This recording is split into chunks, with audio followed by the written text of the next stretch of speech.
Assalamualaikum teman-teman, apa kabar?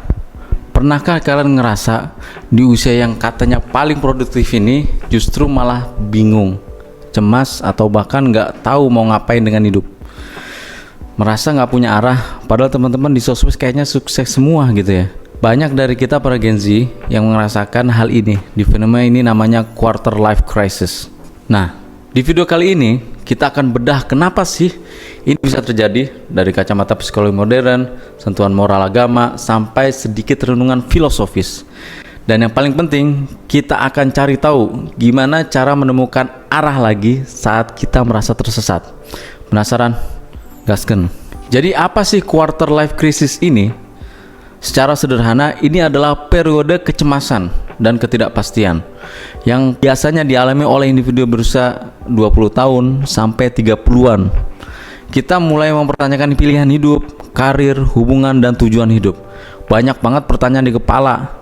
Udah bener belum ya jalan yang kita ambil?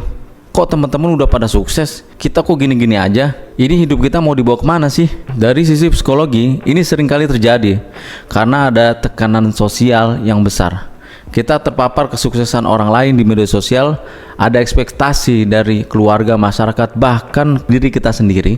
Ditambah lagi di usia ini kita baru selesai masa sekolah, kuliah, atau baru mulai kerja gitu kan. Dan tiba-tiba dihadapin pada realita yang kompleks. Nah, otak kita masih beradaptasi dengan perubahan yang besar ini. Nah, saya sendiri pernah banget ngalamin fase ini. Rasanya campur aduk antara takut salah langkah, iri sama pencapaian orang lain, dan bingung harus mulai dari mana. Mungkin kalian pernah ngerasain juga atau gimana? Nah, menariknya, meskipun quarter life crisis ini istilah modern, nah, esensinya sudah lama dibahas dalam nilai-nilai moral agama. Dalam misalnya konsep tawakal itu sangat relevan di sini. Tawakal itu bukan hanya berarti pasrah tanpa usaha ya, tapi adalah berserah diri kepada Allah setelah kita berusaha semaksimal mungkin.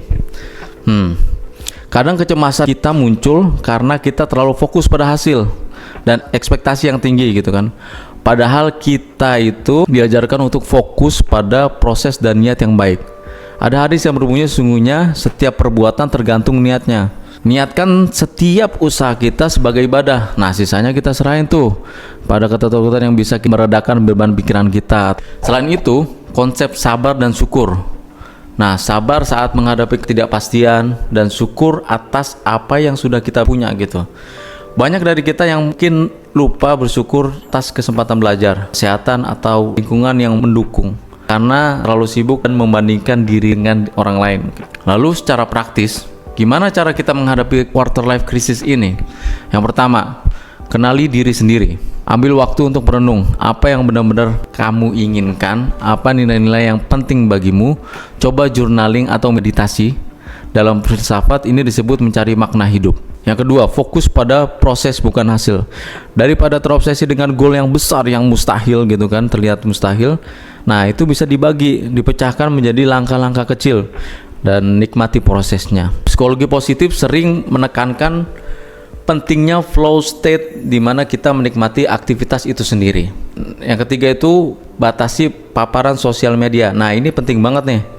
Filter akun-akun yang bikin kamu insecure. Ingat, yang terlihat di sosial media itu cuma highlight orang lain, bukan seluruh realita mereka gitu. Yang keempat, bangun support system.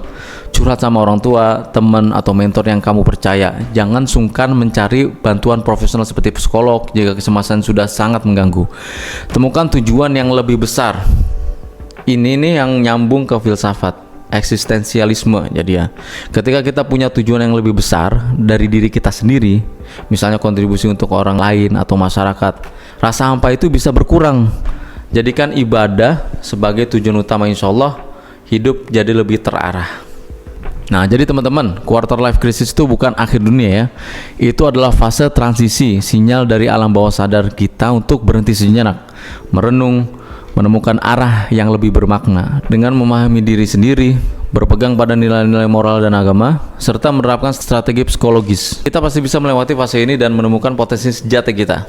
Bagaimana pengalaman kalian menghadapi quarter life crisis? Atau ada tips lain yang bisa kalian share dan terapkan gitu? Yuk sharing di kolom komentar di bawah ini. Kalau video ini bermanfaat, jangan lupa like, share ke teman-teman kalian yang mungkin sedang merasakan hal yang sama, dan subscribe channel ini biar nggak ketinggalan video-video berikutnya. Sampai jumpa di video selanjutnya. See you on top, keep in touch.